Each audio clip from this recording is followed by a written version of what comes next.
ताकि उन बाधाओं को भी दूर किया जा सके। और एक, मैं तो पहली बार आया, मुझे सचमुच में ये लगा कि बीज जैसे महत्वपूर्ण काम के लिए कृषि मंत्री को इतनी देर नहीं करनी चाहिए थी आपके साथ बैठने में। तो हम जल्दी फिर बैठेंगे, इसके हर पहलू पर विचार विमर्श करेंगे, क्योंकि राज्य के बीज विकास निगम को हम कैसे ठीक कर सकते हैं, बीज के नाम पर गड़बड़ और घपला करने वालों को हम कैसे सही कर सकते हैं। टेक्नोलॉजी उसका आज माध्यम है। हमने अब ये भी तय किया कि घटिया बीज प्रदाय करने वाले अगर कोई है तो उनके खिलाफ कड़ा कानून जरूरी है।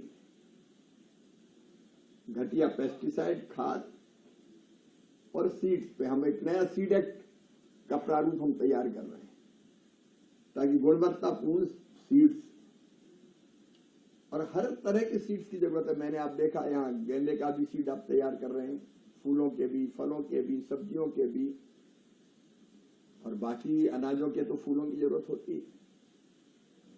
एक बार आप पूरी आवश्यकता का आकलन कीजिए, आकलन करके हम कहां तक पहुंच सकते हैं उस पर विचार कीजिए, लक्ष्य तय कीजिए, और लक्ष्य तक पहुंचने के लिए बाधाएं कौन कौन सी है, कदम कौन कौन से उठाने पड़ेंगे वो भी आप तय कीजिए, और आसानी से समय पर किसानों को हम उचित कीमत पर, क्योंकि छोटे किसान की ताकत नहीं है कि वो फिर वो क्या करता है कि वो अपने पास जो रखा रखाया बीज है वो अच्छा हो बुरा हो वो इस्तेमाल करता है, क्योंकि खरीदने की क्षमता ही नहीं होती। तो हम छोटे किसानों तक भी गुणवत्तापूर्ण बीज कैसे पहुंचा सकते हैं। दलहन मिशन, तिलहन मिशन, अभी प्रधानमंत्री धन धान्य कृषि योजना, क्योंकि उन क्षेत्रों में उत्पादकता बहुत कम है, उनको कैसे फोकस करके हम काम कर सकते हैं कि वहां भी उत्तम बीज पहुंचे।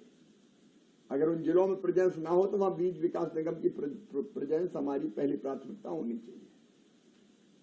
और ब्लॉक्स में भी आप बता रहे थे 4000 के आसपास पहुंचे, 6000 कुछ ब्लॉक्स में हम कैसे पहुंचे उसकी भी आप रूपरेखा बनाइए। मैं फिर आपको इतनी कहना चाहता हूं कि आपका काम सबसे बड़ी देश की सेवा है। कृषि भारतीय अर्थव्यवस्था की रीढ़ है, किसान उसकी आत्मा, और किसानों की सेवा ही भगवान की पूजा है, उससे बड़ी और पूजा कोई हो नहीं सकती। केवल साधना मंदिर में ही नहीं होती, सेवा ही साधना है, और आपका काम सेवा का काम है। देश की सेवा यही तो है, यही देश के लिए जीना है कि हम अपने काम को पूरी कर्मठता के साथ करें। इन 5 संयंत्रों को लोकार्पित करके मैं बहुत प्रसन्न हूं, आपको बधाई देता हूं। किसानों के लिए बहुत बड़ी सौगात है ये।